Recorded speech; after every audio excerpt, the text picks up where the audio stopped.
The Royal Rumble didn't just put WrestleMania in motion. It showed us who can be trusted and who can't be trusted to stand on the grandest stage of them all.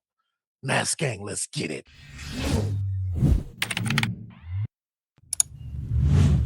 All right, y'all, let's get it. There ain't nowhere else to start other than the Royal Rumble, man. There's nowhere else to start.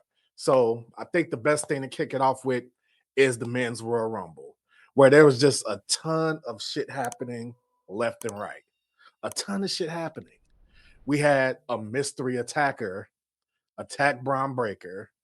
We had Obafemi stacking bodies. We had Drew McIntyre not minding his damn business again. But you know what we got to talk about, man? We got to talk about Roman winning. Now, I can see both schools of thought. There's people who's ecstatic that Roman Reigns won the Royal Rumble. And there's people that's pissed. Same old, same old. WWE putting Roman at the top. You know what? Roman at this point, he's a spectacle. So when he shows up, you expect victory. But I do want to point out that recently, Roman has been taking some L's, going back, a little before. He don't even got the belt right now. So, I mean, what we talking about here? Roman Reigns winning the Royal Rumble creates so many avenues of where they can go to the story if they handle it right. If they handle it right. We can go Roman getting into it with Jey Uso, so we could go with a jealousy angle heading into WrestleMania. We can go with a Roman Reigns still hates Cody angle that'll somehow interweave Seth Rollins, even though we just seen that last year. So let's not go there. We could go Roman Reigns trying to get his lick back on Cody. There's a bunch of different ways we can go with this. And we also got to tie in the shit that Roman said on the Pat McAfee show a few days ago about how he got to keep coming back because these kids ain't doing their job. Now, it's funny he says that because I remember John Cena saying the same thing to him a few years back. He said that he got to keep coming back because Roman Reigns wasn't doing his damn job. And now the roles are reversed, and now you got Roman saying this about this current generation. So honestly, overall, I have no issue with Roman Reigns winning the Royal Rumble.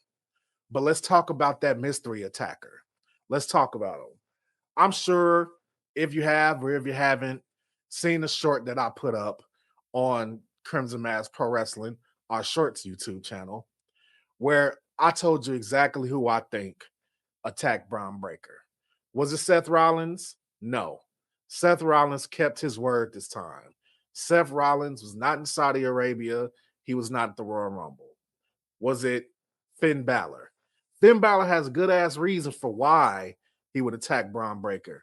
If you think about it, when Adam Pearce went up to that ring and told Braun, Bronson, Austin, and Logan that they were all in the Royal Rumble, and then immediately told Finn that Finn's not in it because there ain't no room for him, that's a legitimate reason for why Finn Balor would take that out on Bron Breakker. But it's not him. Then we got Austin Theory. I mean, the guy was dressed like Austin Theory was dressing. He was wearing, his black gear, his black forces. He went out there, he did his thing, but this time it wasn't him. This time it was somebody else. Who was it? It was Logan Paul. It was Logan Paul, y'all. Come on, let me break this down to y'all. Let me break it down to you. Logan Paul, a couple months ago, confronted CM Punk, right? He tried to leave the ring and he got pressed by Bronson Reed and Bron Breakker. They pressed him. They pushed him down. He bumped his head. They embarrassed him in front of the entire arena. They had him looking like a straight clown. He was like, oh man, forget this. I'm not going to help CM Punk. And then he said, he did this little neck twist. If you watch the video closely at the Royal Rumble, that person that attacked Bron Breakker, he did that same neck twist. That's why people was out there talking about, oh, it's Jon Moxley, it's Dean Ambrose. He's returning. Look, that dude is under his contract to 2027. And even when his contract is up, there's been no indication whatsoever that he's going to leave AEW and go to WWE. So let's just knock off all the fantasy booking. I'm gonna talk about something else about that later. But it's Logan Paul. He got embarrassed by them. Who do you guys think was the one who stood up in front of the whole room and said, I think Bron Breakker should win the Royal Rumble? He was throwing the sin off. He was throwing the sin off. That's what he was doing. So then, of course, the people for our sharp-eyed sleuths out there, they seen that the guy under the mask had the same kind of facial hair as Logan Paul. So I mean, everything's just adding up. Everything's just adding up. It was Logan Paul. I think the key question that we all have to ask is Logan Paul working alone? Is this something Logan Paul is doing, a long play that he put into motion because these dudes embarrassed him? Is he working with Seth Rollins, or is Logan working with Austin Theory together to take down the Vision from the inside? Or did Logan Paul do that just to shine a light on Austin Theory? Because I tell you now, come Monday night, it's going to be really curious to see if the Vision is blaming Austin Theory or suspicious of Austin Theory. They were suspicious of him to begin with. So we're going to find out. We're going to find out if that's what actually happened. Another thing that happened at the Royal Rumble is Drew McIntyre not minding his goddamn business again. Drew, why you got to be so petty? You already have the title, but even though you have it, you're still talking shit about Cody every time you pick up a microphone. You're still putting your picture on Cody Rhodes' tour bus, trying to bully him. You're still interfering in matches you're not even involved in, involving Cody Rhodes. You're attacking him every chance you get. What's the end game here? What are we doing here? Now you done fucked around and cost WrestleMania, Cody Rhodes' his WrestleMania opportunity. And in turn, you might even set us fans up for a Cody Rhodes versus Drew McIntyre WrestleMania match that I'm pretty damn sure a lot of us do not want to see. I want to see you in WrestleMania. I want to see Cody at WrestleMania, but I do not want to see you guys against each other at WrestleMania. No thanks. No thanks. Don't want to see it. So if we sit here and we keep a score, Cody got to get his lick back now. So let's just hope that Cody gets his lick back at a point before WrestleMania, close that out so we can get Cody versus Randy at WrestleMania. That's what I want. That's what I want. That's what a lot of fans want. I don't care who's a heel. I prefer it to be Randy, but because he's being too nice. But I need to see Cody and Randy. I need somebody being a heel out of that. Drew and Cody, no, Drew. They need to end that shit. Drew does not need to fight Cody Rhodes at WrestleMania. Absolutely not. LA Knight returned. LA Knight, yeah, he returned. And it felt flat as a fucking pancake. I'm not even going to sit here and hold you. I ain't going to even lie, man. It felt fat as a pancake, man. Like, yeah, the crowd popped when he came out because, you know, they're programmed to do that. But first of all, LA Knight walked out there and the man had lose face. I hate to say it. Like, LA Knight was completely devoid of the LA Knight confidence that we seen him. He came out, he had a serious look. He wasn't cocky, he wasn't pumped up. He kind of came out there looking sad. He came out there looking sad. And honestly, I can understand why. I mean, people seeing what happened on Unreal at this point. They seen you get completely undressed backstage at Gorilla by Triple H, and you know, they were just shitting all over you. And if we've seen it, he's seen it. He just had lose face, man. The dude did not look happy. It did not look like the same LA Knight to me. The confidence that we all known have come to know him for, he didn't have it. He didn't have it. He looked like a dude going out there just going through the motions. Like, I can't even remember any big moments he had. He did have some very impressive eliminations early on, but like there was no LA Knight swagger out there, man. It was sad, bro. I don't know if WWE is cooling off on him. I don't know if he's cooling off on himself, but I mean, he needs a character change or some shit because yeah, that shit is not working out. Earlier in the night, and I can't say this enough. Earlier in the night, Sami Zayn lost to Drew McIntyre. Can we please just put this Sami Zayn shit to rest? Love Sami Zayn, love him. But at this point, the whole I'm gonna come out, I'm gonna do it, I'm gonna defy the odds, I'm gonna all that shit just to lose, man. Like, that's just the Sami Zayn way. Sami in the US title picture, fine. Sami in the Intercontinental picture, fine. Those things are fine. I don't want to see Sami Zayn anywhere near the WWE title picture or the World Heavyweight title picture. That ship has fucking sailed. Don't want to see it anymore. I'm good. I'm good, man. Because the dude sit there, he wastes all our time, making all these bold proclamations about how he's going to win the title. And then every single time he goes out there and he fucking loses to whoever he's facing. He can't, like, maybe at some point they're going to revisit it and do the whole Sami can't win the big one and actually have him win it. But I need a break from it, man. I need a break from it. Every time somebody else wins the championship for the first time, here comes Sami talking about, I never won it before, but I'm going to do it. It's my time. And man, Sami, man, Sami had me so good, bro. Sami had me good. He was sitting there, man.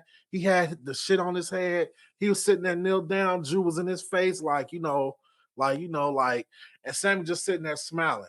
I said, oh shit. Me and PD Stunt said, I said, oh shit, Sami looked like he coming to win this shit today, man. You got me, Sami. You got me. I actually thought that you was finna come out there and win that damn match, man. And God, I'll be damned if you didn't take 2 claymores to the skull and get hit with the 1, 2, 3. Mm-mm. That's a damn shame, man. Sami really can't win a big one, bro. He really is the modern day Mick Foley. But I don't even think that's fair at this point because at least Mick Foley won the big one before. At least Mick Foley put some butts in the seats. Like Sami Zayn, he just do this and then that's it. Trick Williams is right. The dude can't win a big one, and I don't know, man. He needs to stay out of that. He needs to stay out of the main event scene for a while. I ain't gonna lie to you. I would be remiss if I didn't talk about AJ Styles losing to Gunther. I got a few thoughts on that. The first thing I'm going to say is that it was an excellent match. That Sami Zayn Drew McIntyre match was excellent too. But the Gunther match with AJ Styles was excellent. It was completely excellent. There were several points in the match where I thought Gunther was just going to put AJ away immediately.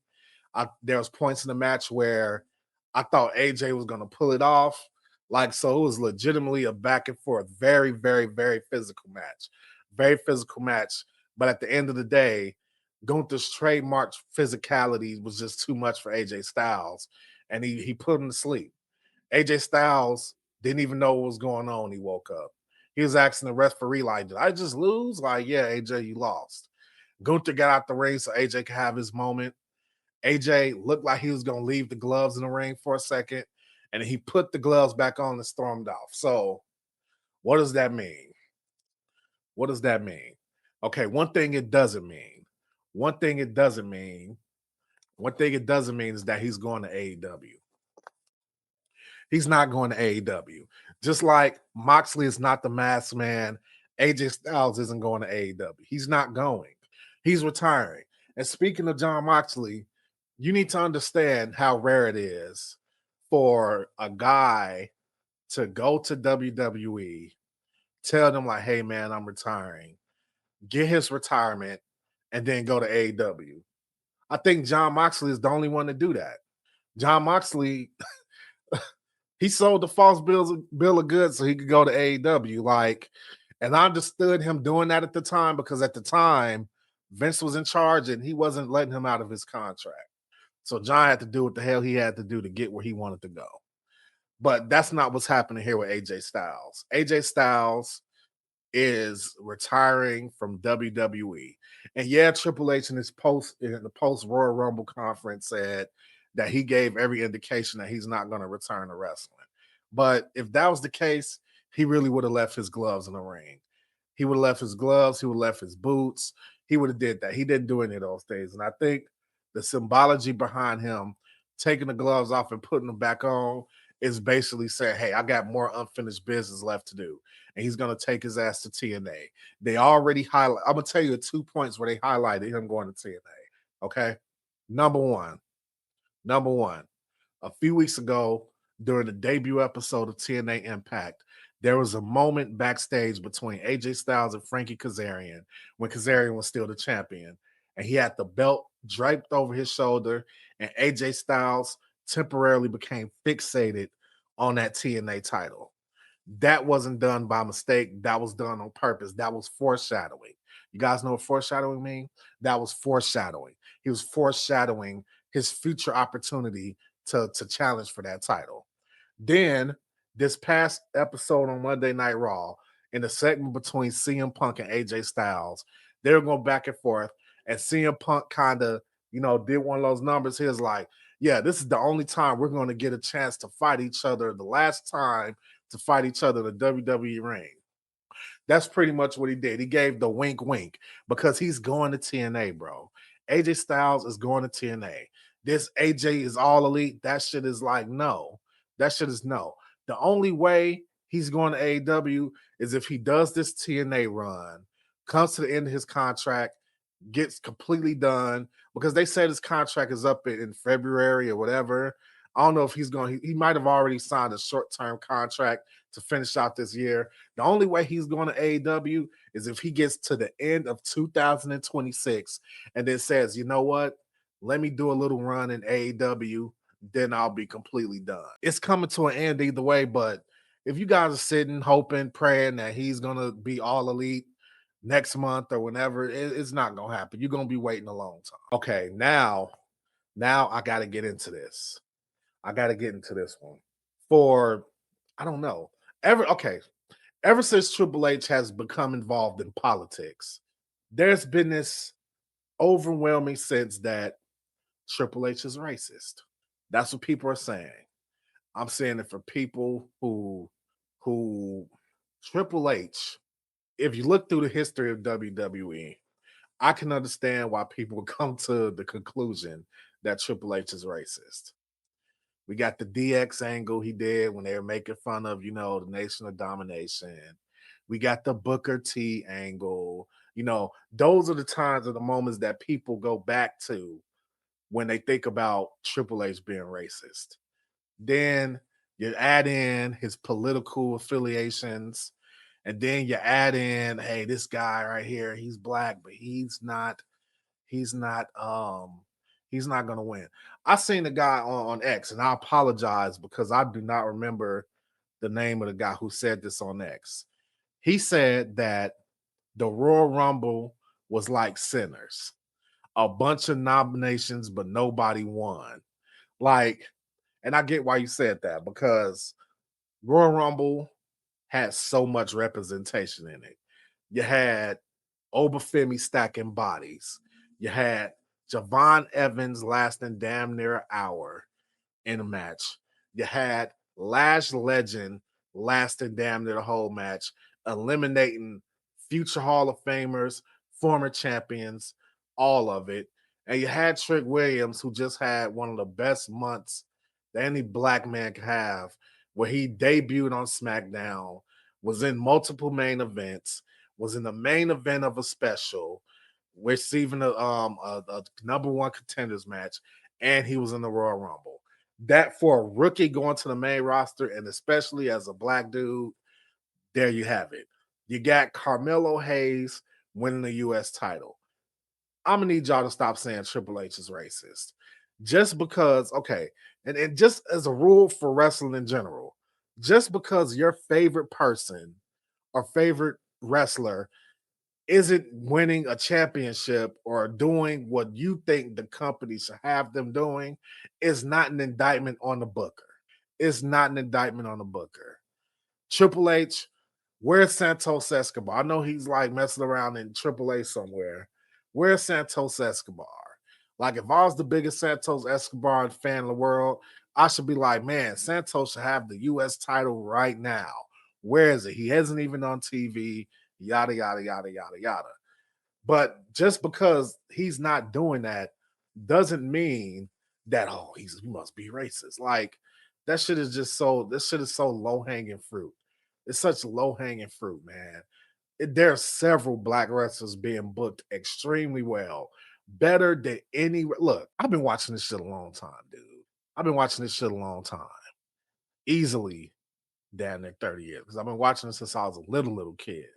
I've seen it from the start of the Attitude Era to now. And I'm telling you, if you want to really get into black wrestlers not being treated fairly, we can get into it. We can get into how a black wrestler mainly, and I'm not talking about The Rock, because The Rock certainly doesn't walk around and say, I'm black, I'm black. That's not what The Rock does. What I'm talking about is dudes like D'Lo Brown only being able to win the European title. And European title, that's the jobber title. Like, I hate to say it, that's the jobber title. Then you got stuff like Mark Henry been called a silverback, which he shut that shit down himself. He shut that shit down himself, but it should have never been nothing like that for him to shut down. Like, if you really want to get into like some racism and wrestling type shit, we can get into that. But that conversation is definitely not going to be centered around Triple H's booking decisions, because I think he's booking everybody fairly, to be honest. Because I can make the argument that there's white wrestlers, there's Latino wrestlers, there's Asian wrestlers, there's Arab wrestlers, there's Indian wrestlers, there's all wrestlers from every nationality and every ethnicity that you could say Triple H ain't booking them right. That's just the reality of it. That's the reality of it. Triple H is not sitting at some desk somewhere saying, okay, let's see what black wrestler I can screw today. No. And if you look at NXT and you see his best friend down there, he's booking black people like a pot of gold. So I don't want to hear no more shit about Triple H being racist, man. To me, that shit is low hanging fruit, and that's a fucking Buffalo Wild Wing take. And if you got those, you need to go sit at Buffalo Wild Wings with your homeboy and talk at the table about how Triple H is racist, because that shit gets no play over here. Perfect segue into the next topic. Where's Bianca Belair? Where's Bianca Belair? Where is she? Now, the first thing I want to say, because people forget that these professional wrestlers are fucking humans first. First thing I want to say is, I hope wherever she is, she's okay. I hope she's doing good. I understand she did have a finger injury. From my perspective, unless there's some nerve damage that is career threatening, not just an injury, career threatening, then she really shouldn't be out this long. If she's pregnant, I don't understand why they won't just come out and say that. But then again, you also have to respect that it could be a situation where a decision between her and Montez decided that they don't want to broadcast their pregnancy. Everybody don't have to make the same decision that Naomi and Jimmy Uso made. They could want that shit to be completely private. But that's if she's even pregnant. That's if she's even pregnant. Or there could be some other injury that we have no clue about. There could be a mental health issue that we have no clue about. We have no clue. So what I'm going to do is I'm just going to keep the shit completely wrestling, not knowing these things, and just completely put out the disclaimer that everything I'm about to say is non-injury, non-mental health related.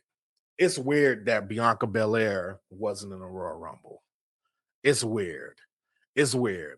And it would be less weird to me, her not being there, if it wasn't for also the fact that at the same exact time, Montez Ford of the Street Profits has not been on TV as well. Now, the excuse going around with Montez and the Street Profits is that they're keeping them off TV so they can stay fresh when creative, has time to push them. That shit doesn't make sense to me. It definitely doesn't make sense in the context of Bianca Belair, who's one of the biggest stars in the company, who you could find something to do with Bianca Belair. You could find something to do. There's all type of brand new women for Bianca Belair to face. You could have had Bianca Belair beefing with freaking Julia, beefing with Julia or some shit. Like, I don't know. There's tons of shit for Bianca Belair to do. So I know she can't be getting kept off TV to keep her fresh. So what I'll say is this. Here's what I'll say. I'll issue a little warning.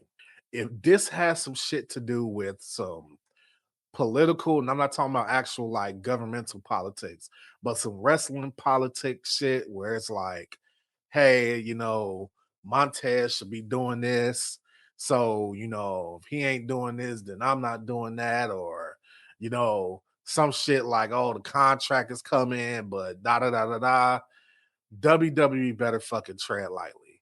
Because I'm telling you right now, if you guys seen my short about Montez Ford leaving WWE for AEW, if it's a package deal with Montez and Bianca going to AEW, let me tell you something, man. That there's only so few moves that AEW can make that could somewhat, and I'm not talking about the financial gap, I'm talking about the public perception gap.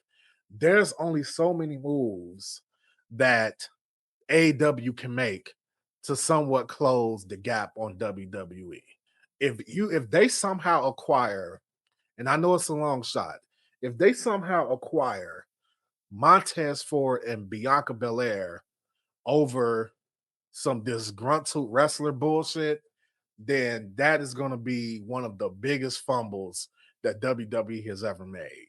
Because Montez Ford should be a superstar and not this corny term WWE likes to use when they say everybody's a superstar. You're a superstar. You're a superstar. You're a superstar. I'm talking about an actual fucking star. Montez Ford got that. Montez Ford could talk. Montez Ford can work. I'm telling you, Montez Ford got that. But he don't get TV time. And they don't think he's important enough to be on TV every week. They think they could afford to have him sitting in catering and trying to keep him fresh, whatever. Bianca Belair is already a star. She's already that. Bianca Belair is already in the commercials. She's already doing the interviews. She's already in the title picture the minute she comes back. That's Bianca Belair.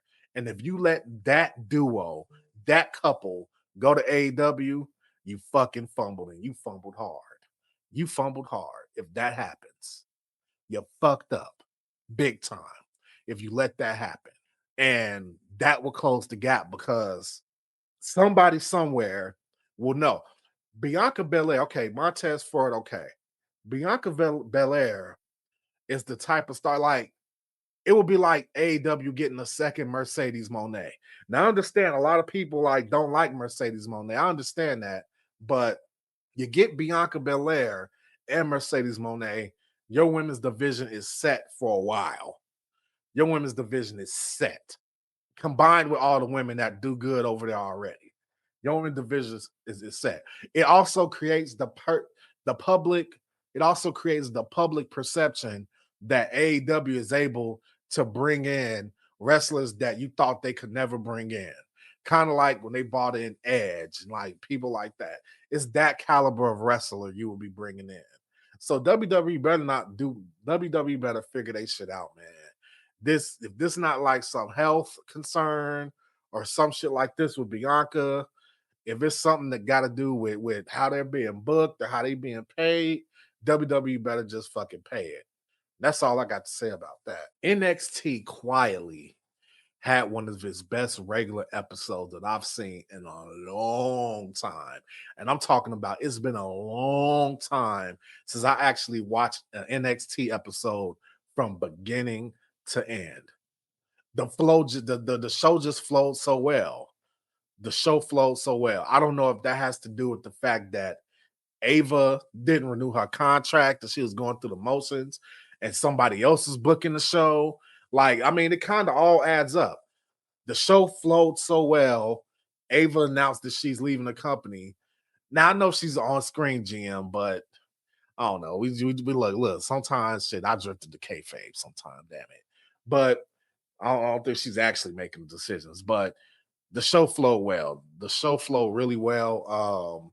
And from the ladder qualifying matches, from the backstage segments, from the matches themselves.